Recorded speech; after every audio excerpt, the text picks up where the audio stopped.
Hello everyone, welcome back to my channel. इसमें हम class sixth history पढ़ रहे हैं। तो क्लास सिक्स्थ हिस्ट्री का हमने 9th चैप्टर तक कंप्लीट किया था। अब आएंगे हम 10th चैप्टर में, जिसका नाम है ट्रेड्स, किंग्स एंड पिलग्रिम्स। ठीक है, तो देखो पहले ये चीज़ याद रखना कि जो अपना इंडेक्स है एनसीईआरटी का, उसमें ये जो दो चैप्टर है, चैप्टर 9 और चैप्टर 10, ये पोस्ट मॉरियन एज के बारे में बात करते हैं। तो पोस्ट मॉरियन एज में जैसे एक स्टेज ख़त्म होती है तो फिर दूसरी एरा आ जाती है, दूसरा नया स्टेज आ जाता है। जैसे स्टोन एज था, उसके बाद इंडस वैली सिविलाइजेशन आ गया, उसके बाद फिर न्यू महाजनपद आ गए। ठीक है, इसके बाद मौर्यन के बारे में हमने पढ़ा। तो क्या होता है, जब एक स्टेज कंप्लीट हो जाती है पूरी, तो दूसरी स्टेज जनरेट होती है। तो जब ये पोस्ट मॉर्यन पूरा एरा ख़त्म हुआ था, तो उसके बाद जो नया एरा आया था उसको हम संगम एज कहते हैं। ठीक है, संगम एज क्यों कहते हैं? क्योंकि इस चैप्टर में हम पढ़ेंगे कि जो संगम लिटरेचर है उसके बारे में। ये चैप्टर शुरू करने से पहले एक क्वेश्चन है जीएस पेपर फर्स्ट का, मेंस का, यूपीएससी का, जिसका जो क्वेश्चन कहता है, दो not very useful from point of view connected political history of South India, the Sangam literature portrays the social and economical condition of its time and remarkable vividness. Comment. 10 number का question है, ये first question था आपका GS paper का। तो ये जो chapter हम पढ़ने वाले हैं, इसको इसी पॉइंट ऑफ व्यू से पढ़ना, क्योंकि जब भी आपको यूपीएससी प्रीवियस ईयर के क्वेश्चन मालूम होते हैं ना, तो आपको एक साइकोलॉजिकल इम्पैक्ट बनता है कि इसमें आपको इसके आंसर्स ढूंढने हैं। तो आपको इसमें संगम लिटरेचर जो भी हमको दिखाता है कि उस टाइम का सोशल क्या था, उस टाइम पे पॉलिटिकल क्या चल रहा था, वहाँ के राजा क्या कर रहे थे, उसके बारे में पढ़ेंगे। हमने जो चैप्टर 9 पढ़ा है वो संगम एज के बारे में था। उसमें सारा नहीं था, क्योंकि हमको सारा कंटेंट एक जगह नहीं मिलता, अलग अलग जगह से हमको इकट्ठा करना पड़ता है। तो उसमें थोड़ा बहुत था, अब इसमें है। ठीक है, तो इसको ध्यान से पढ़ना, क्योंकि इससे क्वेश्चन भी आए हुए हैं ऑब्वियसली। तो देखो, पहले है how to find about trades and traders.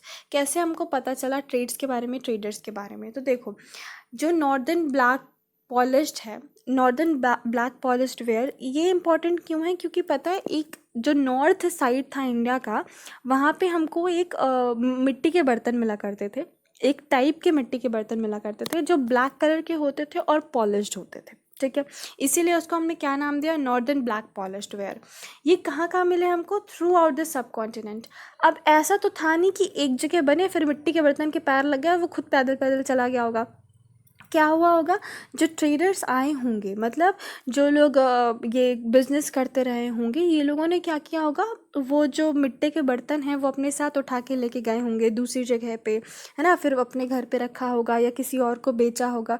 तो इस तरह करके क्या हुआ, ये जो मिट्टी के बर्तन हैं क्या हुए होंगे? फैले होंगे। इससे क्या समझ में आता है कि जो लोग बिजनेस किया करते थे वो चलते रहा करते थे, घूमते रहा करते थे। ठीक है, ये देखो लिखा है, traders may have carried them from one place to another where they were have made to sell them in the other places. एक जगह से उनको अच्छा लगा तो ऐसा किया कि जैसे एक जगह अच्छा लगा, 10 रुपये में ख़रीदा, जाके 12 रुपये का दूसरी जगह पे बेच दिया, तो इनका 2 रुपये का फ़ायदा हो गया।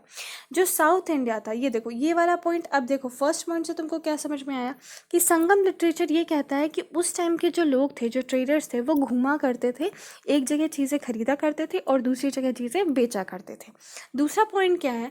South India was famous for gold and spices, usually specially paper. तो देखो, अब तुमको दूसरी की चीज़ क्या समझ में आती है कि जो साउथ इंडिया था, वहाँ से जो चीज़ें एक्सपोर्ट होती थी, एक्सपोर्ट का मतलब क्या है? बाहर जाती थी। उनमें से क्या क्या था? सोना था और एक ब्लैक पेपर था। ऑब्वियसली पेपर, ब्लैक पेपर क्या होता है? काली मिर्च। इसको हम क्या कहते थे? काला सोना कहा जाता था। काला सोना क्यों कहते थे? क्योंकि ये इतना वैल्यूएबल था कि लोग इस काली मिर्च को लेने के लिए सोना देते थे। मतलब मैं तुमको सोना दे रहा हूँ, तुम मुझको काली मिर्च दे दो। ये क्वेश्चन भी आया हुआ है कि ब्लैक पेपर क्या था। रोमन एम्परर जो थे, जो रोम के राजा हुआ करते थे, वहाँ पे ये जो काली मिर्च का जो व्यापार है उसको बहुत इंपॉर्टेंस दिया जाता था। ठीक है, तो ये कहाँ मिले हैं हम लोगों को? रोम में। रोम एम्परर्स जो थे वो बहुत बोलते थे कि चलो ठीक है, बहुत अच्छी बात है, तुम काली मिर्च लेके आए हो। और काली मिर्च को क्या कहा जाता था? काला सोना। याद रखना, ये CSAT में आया था क्वेश्चन शायद।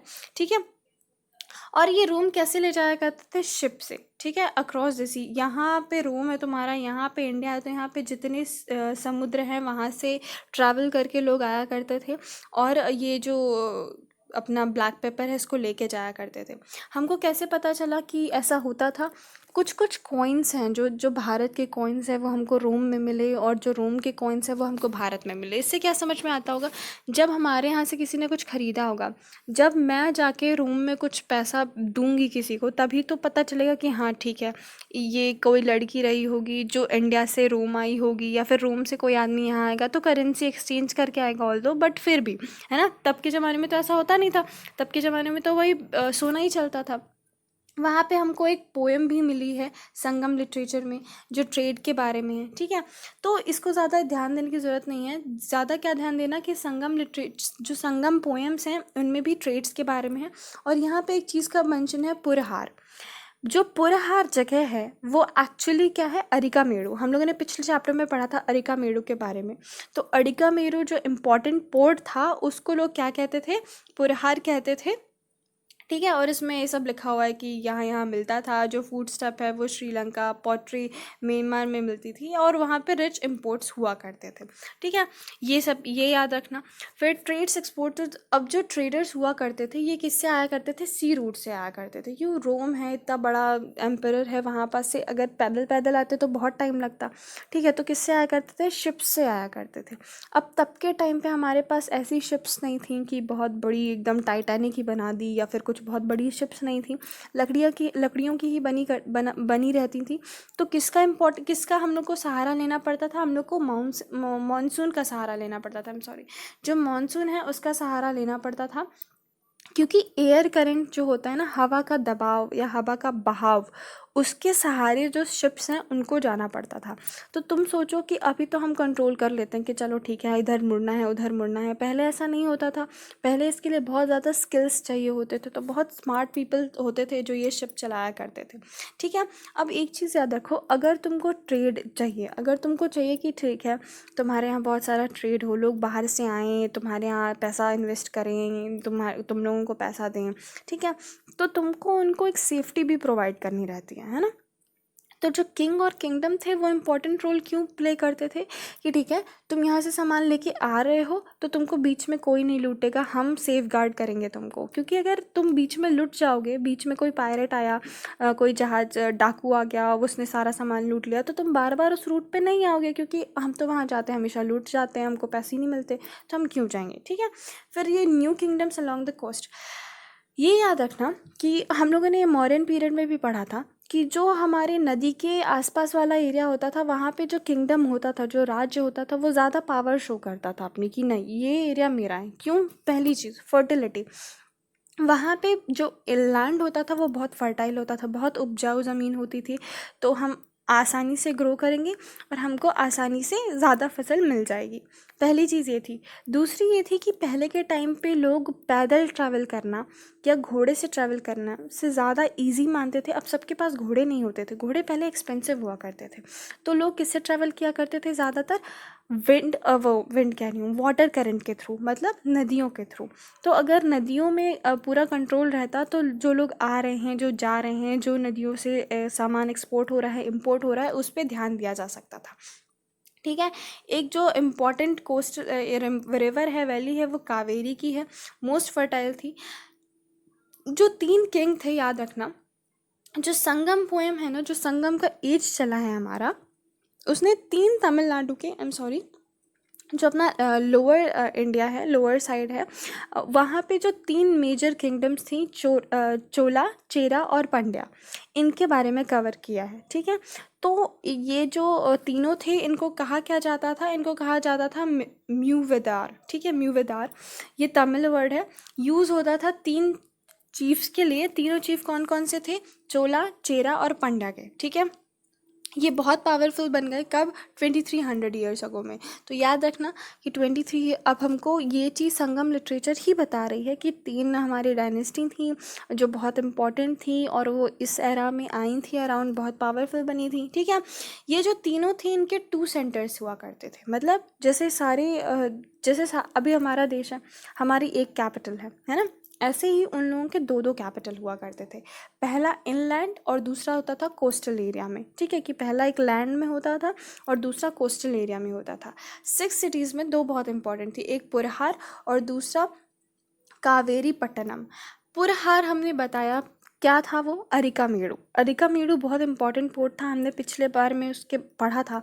तो उससे देखो वो क्यों इम्पोर्टेंट बन जाता है, क्योंकि वो बहुत बड़ा पोर्ट था, पहली बात। ठीक है, अभी के लिए क्यों इम्पोर्टेंट है, क्योंकि उससे हमको समझ में आता है कि कैसे कैसे सामान हमको मिले। हमको वो दो जगह से हैंडल वाला जार मिला था, है ना। हमको एक इटली वाला रेड ग्लेज वाला एक चीज़ मिला था, है ना। वहाँ पे हम लोग को बहुत सारी चीज़ें मिली थी। तो अभी के लिए क्यों इम्पोर्टेंट है, क्योंकि आर्कियोलॉजिकली बहुत सारी सामान हमको मिले।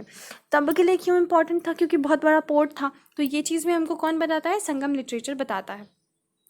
The port of Cholas and the Madurai the capital of Pandya. Madurai के बारे में हमने क्या पढ़ा था, याद करो। मदुरई के बारे में हमने पढ़ा था कि जो संगम लिटरेचर था वो 3 बार वहाँ पे संगम मीटिंग्स हुई थी।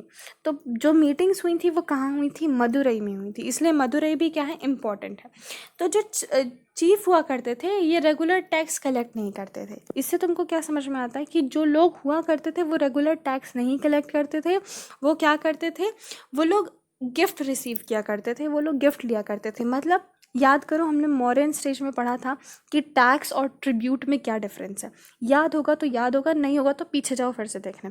तो ये लोग क्या करते थे, ये लोग टैक्स नहीं कलेक्ट करते थे, ट्रिब्यूट कलेक्ट किया करते थे। ठीक है, they also went on military expenditure. इससे तुमको क्या समझ में आता है कि तब के टाइम पे जो ये आर्मी रही होंगी ये स्टेबल रही होंगी, तभी मिलिट्री का एक्सपेंडिचर होता था। नहीं तो हम लोगों ने पहले क्या पढ़ा था कि गांव के लोग, चलो ठीक है युद्ध लड़ने जाना है, सारे गांव के लोग जो भी उनके पास हथियार था उससे लड़ने चले जाते थे। इनके पास क्या है, मिलिट्री को इनको पैसा देना पड़ता है, मतलब एक रेगुलर आर्मी रही होगी उनके पास। ठीक है, and collect tribute from the neighbour areas. अलग अलग एरिया से भी कलेक्ट करते थे। They kept some wealth and distributed the rest amongst their supporters including members of their family, soldiers and the poets. तो क्या करते थे ये राजा लोग, जितना इनको गिफ्ट मिलता था मेजर पार्ट खुद रख लेते थे। जैसे पूरा जितना इनको मिला उसमें से आधा इन्होंने खुद रख लिया, जो आधा होता था वो डिस्ट्रीब्यूट कर देते थे इम्पॉर्टेंट पीपल्स के अगेंस्ट नहीं, अमंगस्ट। कौन कौन से लोग इम्पॉर्टेंट हुआ करते थे, पोएट्स इम्पॉर्टेंट हुआ करते थे। पोएट्स क्यों इम्पॉर्टेंट हुआ करते थे, जो संगम लिटरेचर है ना उसमें जो पोएट्स हैं बहुत अच्छा रोल निभाते हैं। क्या करते थे वो, जो भी राजा अच्छा होता था उसकी बहुत बड़ी बड़ी बड़ाइयाँ करते थे, बहुत उनके बारे में बताते थे। तो क्या होता है, जो एक लेखक होता है वही इंसान को जीवित रखता है। अब देखो, अगर तुम्हारी किसी ने ड्राइंग बनाई तो ठीक है, आज अगर मैं हूँ कल नहीं हूँ, जो भी होता है, तो वो ड्राइंग अगर आज मुझे कुछ हो जाता है तो वो ड्राइंग अगर आज से कल रहती, कल से परसों रहती, तो वो हमेशा बताएगी कि कोई लड़की थी जो ऐसी दिखती थी। लेकिन अगर मेरे बारे में लिखा रह जाता है, किसी ने लिख के छोड़ दिया, तो the person who will come next to me after my death और वॉट एवर, वो क्या होगा, वो रीड करके उसको समझ में आएगा कि उसकी कैरेक्टर्स क्या थे, वो कैसी हुआ करती थी, वो क्या करती थी, है ना। तो द पोएट जो बहुत इंपॉर्टेंट रोल प्ले करता है, क्योंकि वो तुमको लिख देता है और लोग तुम्हारे बारे में जानते हैं, इसलिए जो पोएट थे वो बहुत इंपॉर्टेंट थे, है ना। जो बहुत सारे पोएट्स हैं वो हमको संगम कलेक्शन में मिलते हैं। जो राजाओं के बारे में लिखते थे वो संगम कलेक्शन में मिलते हैं। इससे तुमको क्या समझ में आता है कि जो पोएट्स हुआ करते थे वो राजाओं के बारे में लिखते थे। मतलब पॉलिटिकल इंपॉर्टेंस राजाओं का कौन दर्शाता था, पोएट्स दर्शाते थे। In praise of chief who were often rewarded them with precious stone, gold, horses, elephants. तो जो पोएट्स हुआ करते थे, जो लेखक हुआ करते थे, वो किन के बारे में लिखा करते थे, उन राजाओं के बारे में जिन लोगों ने उनको अच्छे अच्छे गिफ्ट दिए कि ठीक है ठीक है ठीक है, मैं तुमको ये अच्छा कपड़ा दूंगा, तुम मेरे बारे में अच्छा लिख दो। इससे तुमको क्या समझ में आता है, अगर कोई राजा है जो बहुत इंपॉर्टेंट गिफ्ट दे रहा है तो तुमको समझ में आना चाहिए कि वो रिच होगा, तभी वो ये गिफ्ट दे पा रहा है। अगर राजा के पास खुद उतना नहीं होता तो वो कभी पोएट को दे नहीं पाता। तो अगर कवि राजा की बहुत बड़ाई कर रहा है, इससे क्या समझ में आता है कि राजा बहुत रिच रहा होगा। और अगर वो उसकी उतनी बड़ाई नहीं करता है, इससे तुमको क्या समझ में आ जाता है कि वो उतना रिच नहीं रहा होगा। याद रखना, 3rd सेंचुरी के लास्ट में जो पोएट्स है, जो कवि हैं, वो राजाओं की इतनी बड़ाई नहीं करते। इससे हमको समझ में आता है कि जो इकोनॉमी है वो गिर गई। ठीक है, Around 200 years later, the dynasty known as Satyavahana becomes popular in western India. पिछला चैप्टर याद हो तो, जो अगर हमने पढ़ा था कि जो मगध साम्राज्य था वो कैसे डिसइंटीग्रेट हुआ, जो बृहद भान था बृहद जो लास्ट रूलर था उसको उसके जो एक सेनापति था उसने मारा और शुंगा डायनेस्टी का एस्टैब्लिशमेंट किया। उसी टाइम पे हमने पढ़ा था कि अलग अलग जगह पे अलग अलग रूलर्स आए, ठीक है। तो एक सत्यवान डायनेस्टी भी आई। इसका जो मोस्ट इम्पॉर्टेंट रूलर था उसका सत्यवानास का वॉज गौतमी पुत्रा श्री सत्यकर्णी, ठीक है। तो गौतमी पुत्रा का क्या मतलब हुआ? गौतमी का पुत्र श्री सत्यकर्णी, ये राजा का नाम था, ठीक है। इनके बारे में इंस्क्रिप्शन है। इंस्क्रिप्शन का क्या मतलब होता है? जब किसी पत्थर में खोद के लिखा जाता है तो उसको कहते हैं इंस्क्रिप्शन। तो उन्होंने क्या करवाए थे? इंस्क्रिप्शन करवाए थे, इसलिए हमको पता है कि अच्छा सत्यभामा कोई डायनेस्टी थी। ये किसने कंपोज किए थे, किसने लिखे थे? उनकी माँ ने। उनकी माँ का क्या नाम होगा? ऑब्वियसली गौतमी। नाम क्या है? गौतमी बालाश्री, ठीक है। He and other Satyabhama rulers known as the Lord of Dakshit पंथा, ठीक है। तो जो दक्षिण पथ था, मतलब दक्षिण के लिए जो रोड जाती थी, ठीक है, जो दक्षिण का पथ था उनका जो लॉर्ड माना जाता था, उनका जो भगवान माना जाता था, वो किनको माना जाता था? ये सत्यभामा डायनेस्टी के लोगों को, ठीक है। लिटरली द लूड leading to the south which are used in the name for the entire southern region. He sent his army to the eastern. सारी जगह पे इन्होंने अपनी आर्मी जो है वो भेज दी थी।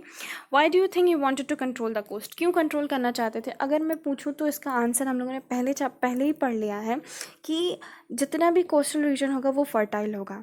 अगर फर्टाइल है तो वहाँ पे ज़्यादा प्रोडक्शन होगा, क्योंकि तब के टाइम पे ज़्यादा जो प्रोडक्शन होता था, ज़्यादा जो पैसे मिलते थे लोगों को, ज़्यादा जो ट्रिब्यूट मिलता था वो अमीर लोगों से मिलता था। अब जो अमीर लोग हैं वो पैसा कहाँ से लाएंगे? जब उनके पास खुद बिजनेस का अच्छा ज़रिया होगा। हमारे पास बहुत खेती हो रही है तो हम दे देंगे 10 बोरे अनाज, लेकिन हमारे पास 10 बोरे ही हो रहे हैं तो हम कैसे देंगे, है ना। तो कोस्टल एरिया में अगर मैं कैप्चर करके रखती हूँ तो प्रोडक्शन ज़्यादा है, मुझे ट्रिब्यूट ज़्यादा मिलेगा। दूसरा, अगर वहाँ से कोई आता जाता है तो मैं, पहले के लोग याद रखना कि पहले के लोग क्या क्या करते थे कि जैसे मेरे यहाँ ट्रेड हो भी नहीं रहा है लेकिन मैं हूँ यहाँ, जैसे मान लो 3 इंसान हैं, मैं बीच में हूँ, 2 इंसानों के बीच में ट्रेड हो रहा है लेकिन दोनों के जो रास्ता है वहाँ मैं आ रही हूँ। तो मैं क्या करती थी, जो इंसान पैसा लेके जाता था या जो इंसान पैसा लेके वापस आता था उन दोनों से मैं पैसे कलेक्ट करती थी, जिस कॉज मैं वहाँ हूँ। तो जो नदियाँ हुआ करती थी ये बहुत इम्पॉर्टेंट एक मीन ऑफ ट्रांसपोर्ट हुआ करती थी। लोगों को मूवमेंट करना है तो नदियाँ ज़रूरी थी। अगर नदियाँ ज़रूरी हैं और मैंने नदियों पे कब्जा कर लिया तो जो कोई आए जाएगा, भले उससे मेरा मतलब हो ना हो, मैं उससे टैक्स कलेक्ट कर सकती हूँ, मैं उससे पैसे ले सकती हूँ, इसलिए भी इम्पॉर्टेंट था। अब the story of silk road, याद रखना, the rich glossy colour of the silk as well as a smoother texture make it heavily. देखो, जो सिल्क होता है वो बहुत ज़्यादा कॉस्टली है, तुमको पता है, ठीक है। ये बहुत कॉम्प्लिकेटेड प्रोसेस है। जो कुकून होता है उसको बॉइलिंग पानी में डाल देते हैं, उसके बाद कुकून को निकाल लेते हैं, उसकी पूरी बॉडी से सिल्क का थ्रेड निकाल लेते हैं और कुकून को मार देते हैं। ये प्रोसेस होता है, ठीक है। तो ये पूरा प्रोसेस कहाँ इन्वेंट हुआ था? चाइना में। ऑब्वियसली जानवरों को मारने में चाइना वैसे भी बहुत इंटेलिजेंट है। तो चाइना में क्या हुआ था, ये प्रोसेस स्टार्ट हुआ था कब? 7,000 साल पहले, ठीक है। ये मेथड बनाई गई थी और इसको बहुत छिपा के रखा गया था, ठीक है। 1000 ऑफ ईयर तक लोगों को बताया नहीं गया था। लेकिन जो चाइना था ये बहुत डिस्टेंस, मतलब चाइना के जो लोग थे वो बहुत डिस्टेंस जाते थे, ये जो सिल्क का सामान है वो लेके जाया करते थे, ठीक है। और जो पाथ ये लोग फॉलो करते थे कि कैसे लेके जाया करते थे, हॉर्स बैक, कैमल, किसी के भी ऊपर कोई भी जानवर उठाते थे। जैसे हॉर्स और कैमल बहुत इंपॉर्टेंट माना जाता है। क्यों? क्योंकि बड़े होते हैं जानवर। हाथी को तुम हर जगह लेके नहीं जा सकते, बहुत स्लो, मतलब वो कंपेरेटिवली स्लो होता है। तो जो हॉर्सेस एंड कैमल होते थे इनके बैक में लेके आया करते थे चाइना से वो लोग सिल्क के कपड़े, और जो ये रूट फॉलो किया करते थे उसको सिल्क रूट कहते थे। क्यों? जहाँ से सिल्क आता जाता था उसको सिल्क रूट कहने लगे थे, ठीक है। जो ये चाइनीज़ रूलर हुआ करते थे ये कभी कभी गिफ्ट किया करते थे ये जो सिल्क के कपड़े हैं, किनको किनको? ईरान और वेस्ट एशिया के जो रूलर्स हुआ करते थे उनको, ठीक है। वहाँ से क्या हुआ, धीरे धीरे ये जो नॉलेज है सिल्क बनाने का वो और लोगों को पता चलता गया। 2000 साल पहले wearing silk become fashionable among the rulers and rich people in Rome. तुम अभी देखना, अगर तुम रोम का मतलब गॉड ऑफ रोम या फिर कुछ भी रूलर्स ऑफ रोम देखोगे तो वो लोग बहुत सिल्क के कपड़े पहनते थे। क्यों? क्योंकि ये चीज़ फैशन में आ गई। देखो, जो चीज़ लिमिटेड होती है, जो चीज़ की कमी होती है, वो जब लोगों के पास जाती है तो क्या होता है, वो महंगी होती है। जैसे मान लो कि तुम्हारे पास कुछ भी है, बहुत कम है। अब तुम उसको डिस्ट्रीब्यूट करोगे और उसकी नीड ज़्यादा है, ठीक है? जैसे 10,000 लोग हैं, 10,000 लोगों को सिल्क चाहिए, ठीक है? तो मैं उसका क्या करूँगी, कॉस्ट बढ़ा दूँगी। मैं कॉस्ट बढ़ाऊँगी तो अगर एक इंसान ने भी ले लिया तो वो क्या हो जाएगा, इसके पास बहुत पैसा है, ये तो सिल्क के कपड़े पहनता है। उसको देख के दूसरा इंसान और ज़्यादा अप्रोच करेगा सिल्क के कपड़े पहनने के लिए। तो जब कुछ चीज़ लिमिटेड होती है ना, तो वो फैशनेबल हो जाती है, स्पेशली अमंग्स जो लोग बहुत रिच हैं, ठीक है? तो ये चीज़ धीरे धीरे स्प्रेड हुई और रोम के जो लोग थे उनके, और जो फैशनेबल रिच लोग थे उनके लिए बहुत फैशनेबल हो गई। बहुत एक्सपेंसिव थी, ठीक है? और बहुत डिफ़िकल्ट था इसको लेके आना। क्यों? क्योंकि जो रोड थी वो बहुत डेंजरस थी, ठीक है? Through mountains and deserts, people living along the route often demanded payment allowing them the traders to pass through. ये चीज़ मैंने पहले बताई कि क्या होता था, बहुत, एक तो बहुत डिफ़िकल्ट था वहाँ से आना जाना।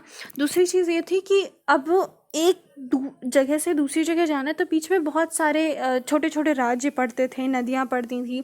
तो क्या होता था, लोग उनसे टैक्स कलेक्ट करने लगते थे कि ठीक है, तुम जा रहे हो ना, 10 पैसे दोगे तभी जाने देंगे।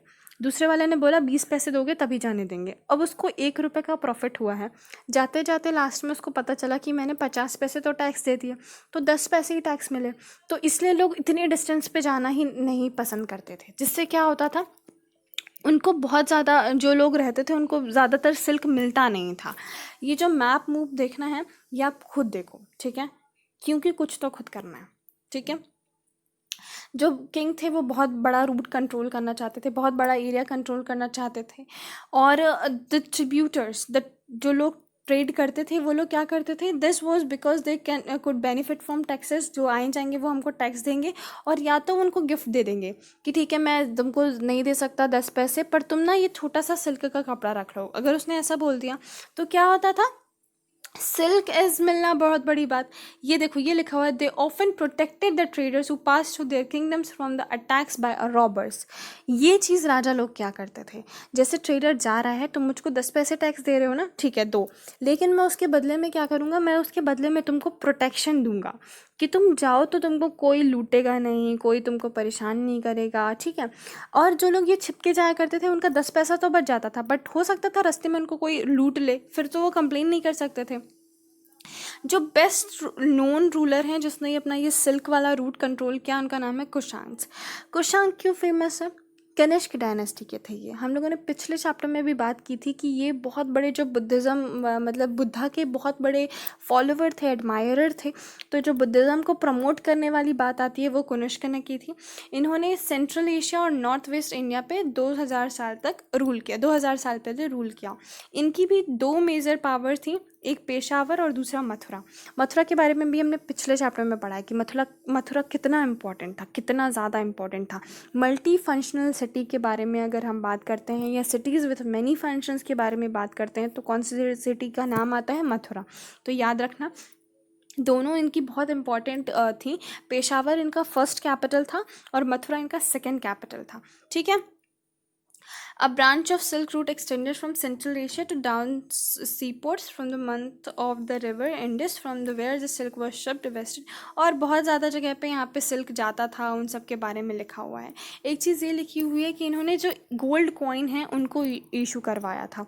अब अगर कोई कनिष्क के रास्ते से जा रहा है, ठीक है, बार बार जा रहा है, तो उसको थोड़ी बहुत पता चलेगा। किसके बारे में पता चलेगा? बुद्धा के बारे में, क्योंकि वो बहुत बुद्धा को फॉलो करते हैं। कौन लोग वहाँ से जा रहे हैं? जो सिल्क लेके जा रहे हैं। सिल्क किसके पास है? चाइना के पास। तो किसको पता चलेगा बुद्धा के बारे में ज़्यादा? चाइना वालों को। इसीलिए क्या हुआ, चाइना वालों को बहुत इन्फ्लुएंस हुआ किसका? बुद्धिज़्म का। अब देखो यहाँ पे वही चीज़ लिखी हुई है। कनिष्क का बहुत बड़ा मतलब लीडर माना जाता है।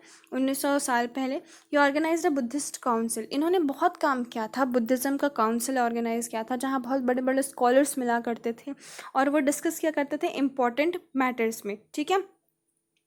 एक अश्वघोषा a poet who composed biography of Buddha, ठीक है, Buddha Charita lived in his court. एक जो कोर्ट होता है ना, जहाँ पे लोग बैठे होते हैं, मंत्री गणना करते रहते हैं कि ये प्रॉफिट हुआ, ये लॉस हुआ, ये हम लोगों को करना चाहिए। वहाँ पे एक आदमी बैठता था जिसने क्या है, बुद्धा चरिता के बारे में लिखा था। रामचरिता इज़ रामचरितमानस। रामचरितमानस में हम क्या पढ़ते हैं, राम के बारे में, राम जी कैसे थे, क्या करते थे, श्री राम कैसे थे, उन्होंने क्या क्या अच्छे काम किए अपनी ज़िंदगी में, अच्छे काम किया, सारे काम उन्होंने अच्छे किए थे, है ना। तो ऐसी बुद्धा चरिता का क्या मतलब है, बुद्ध के चरित्र के बारे में। चरित्र इज़ इन वो जो भी चीज़ चित्रण करते हैं, जो भी दिखाते हैं। तो ठीक है, इन्होंने क्या किया था, संस्कृत में लिखा था। इससे पहले तुम ध्यान करो, इससे पहले जो चीज़ें हमने पढ़ी वो ज़्यादातर प्राकृतिक भाषा में हुआ करती थी, प्राकृतिक भाषा में। और अब क्या आ रही है, संस्कृत भाषा। तो अब जो संस्कृत भाषा है उसमें कौन से रूल फॉलो होंगे, मुझको आंसर बताना अगर किसी को पता होगा, ठीक है। A new form of Buddhism known as Madhya Buddhism, Mahaya Buddhism was developed. Now the two distinct features. Earlier the Buddha presence shows the sculptures using a certain sign. देखो, जो बुद्धिज़्म था, मैं नॉर्मली बता देती हूँ, ये तुम read कर लेना। बुद्धिज़्म दो तरीके का हुआ करता था। एक वो लोग जो बुद्धा को भगवान मानते थे, दूसरे ऐसे लोग जो बुद्धा को इंसान मानते थे। भगवान एज एन, देखो, जब कोई इंसान अपनी एकदम ग्रेटेस्ट एफर्ट पे पहुंच जाता है ना, एकदम ग्रेटेस्ट पे, तो हम उसको क्या करते हैं, भगवान मान लेते हैं। कुछ लोग क्या बोलते हैं कि वो इंसान ही था पर उसने बहुत अच्छा काम किया इसलिए वो भगवान बन गए। तो जो भगवान मानते थे वो क्या करते थे, बुद्धा की मूर्तियाँ लगाया करते थे। और जो लोग भगवान नहीं मानते थे वो लोग क्या करते थे, साइन यूज़ क्या करते थे बुद्धा का। जैसे लॉर्ड बुद्धा को कहाँ पे ज्ञान की प्राप्ति हुई थी, पीपल के पेड़ के नीचे, तो वो पीपल का पेड़ बना देते थे, ठीक है, कि यहाँ पे जो आदमी ये बुद्धा हैं इनको मिला था, बस वही बता देते थे, ठीक है। एक जगह है तक्षशिला, वहाँ पे भी बुद्धा का बहुत ज़्यादा इन्फ्लुएंस रहा है। The second change of believe was Bodhisattva, there was suppose to be person who attend enlightenment. ये बुद्धिसत्वास का जो है वो उनका इन्वॉल्वमेंट हुआ था, ठीक है। उन्होंने कहा कि जो लोगों को भी एनलाइटमेंट मिलता है, जो भी लोग, जैसे बुद्धा एक नॉर्मल इंसान थे, उन्होंने राज करना था और उसके कुछ दिन बाद उनकी डेथ हो जाती, पर उन्होंने क्या किया, राज किया, थोड़ा बहुत राज्य किया। उसके बाद वो अपना दूसरा स्ट्रीम पकड़ के सन्यासी बन गए, उन्होंने एनलाइटमेंट प्राप्त किया। उसके बाद कितने महान संत बन गए, वो कितने महान भगवान ही बन गए, वो तो है ना, भगवान बन गए, क्या वो भगवान थे। ऐसे ही जिन लोगों को एनलाइटमेंट मिलता था, जो लोगों को समझ में आता था, उनको बुद्धिसत्व कहा जाता था। ये लोग क्या करते थे, आइसोलेशन, मेडिटेशन इन पीस, और दे रिमेन्ड इन अ वर्ड, वो हमेशा लोगों के साथ रहते थे। ये नहीं करते थे कि वो अकेले चले जाएं पीस में मेडिटेशन कर रहे हैं, वो लोगों के बीच में रहते थे ताकि वो लोगों को समझा सकें कि क्या करने से उनको खुशी की प्राप्ति होगी। देखो, you know the word known as nirvana. Nirvana का मतलब होता है सारे दुख तकलीफ़ों, जितनी भी प्रॉब्लम्स हैं, स्ट्रगल्स हैं लाइफ से, उनसे हट के तुम अपनी ज़िंदगी जियो खुशी में। तो ये लोग यही सिखाते थे कि हाउ टू अटेन निर्वाणा, कैसे तुम अपनी ज़िंदगी को ज़्यादा फ्रूटफुल बना सकते हो, कैसे ये जो सफ़रिंग्स हैं, like people at the distance, जैसे लॉकडाउन है तो क्या है, एक ही मतलब एक ही फैमिली के लोग कहाँ हैं, अलग अलग जगह पे हैं, तो they are suffering to meet each other, they are suffering from various things. तो ये जो पेन दुख है, इनसे हट के कैसे ज़िंदगी जी सकते हैं वो बताते थे, ठीक है। बहुत पॉपुलर हुई है और central Asia, China, later on Korea and Japan में स्प्रेड हो गई। Buddhism also spread to western and southern India. Dozens of caves and were found out and hills monks live in it. तो बहुत ज़्यादा जगह स्प्रेड हो गया ये, ठीक है। ये कौन बनवाया करता था, जो गुफाएं मिली हमको बहुत सारी, जो बुद्धिज़्म के लिए जो मॉन्क लोग हुआ करते थे उनके लिए थी, किसने बनवाई थी, हम लोगों ने पहले भी पढ़ी थी, queen, kings, rich people, merchants, इन लोगों ने बनवाई थी, ठीक है। जो those who were located passing through the western ghats, roads are connecting पीछे spots course in being running and passes straightest probably. तो ऐसे देखो, अगर हम लोगों को ऐसी मूर्ति मिलती हैं, इससे क्या समझ में आता है कि जो बुद्धा थे, वो जो लोगों ने ये मूर्तियाँ बनवाई, वो लोग बुद्धिज़्म को कैसे फॉलो करते थे, वो लोग उनको क्या मानते थे, भगवान मानते थे, ठीक है। अब पिलग्रिम्स का क्या मतलब होता है, पिलग्रिम्स, छोटी सी चीज़ बताती हूँ, जो तीर्थ स्थल होते हैं जहाँ पे तुम जाते हो, तुमको लगता है कि बहुत एकदम दुनिया की सबसे अच्छी जगह पे आ गए तुम, ठीक है। बहुत अलग डिस्टेंस पे रहते हैं वो, तो उसको क्या कहते हैं, पिलग्रिम्स कहते हैं, ठीक है। अब देखो जो तीन बुद्ध, अब बुद्धा पैदा कहाँ हुए, नेपाल में, पर उन्होंने बहुत सारी जो अपनी पार्ट ऑफ लाइफ है और जो उनको एनलाइटमेंट मिला वो कहाँ मिला, इंडिया बिहार के पास, ठीक है। तो इसलिए उनकी जो ज़्यादा इम्पोर्टेंट जगह बन जाती हैं वो इंडिया और नेपाल दोनों बन जाती हैं। तो जो लोग चाइनीज़ थे उनको पता चला बुद्धा के बारे में, कैसे पता चला पहले बताया हमने, सॉरी। तो उनको जब पता चला बुद्धा के बारे में तो वो एक तीर्थ स्थल की तरह कहाँ आने लगे, इंडिया आने लगे। तीन लोग आए थे, एक फा जेंग थे who came to sub continent about 1600 साल पहले, एक जोंग जंग थे, I don't know how to pronounce, आप देख लेना, 1400 साल पहले आए। एक आई क्विंज आए, वो 50 साल आफ्टर जंग आए, ठीक है।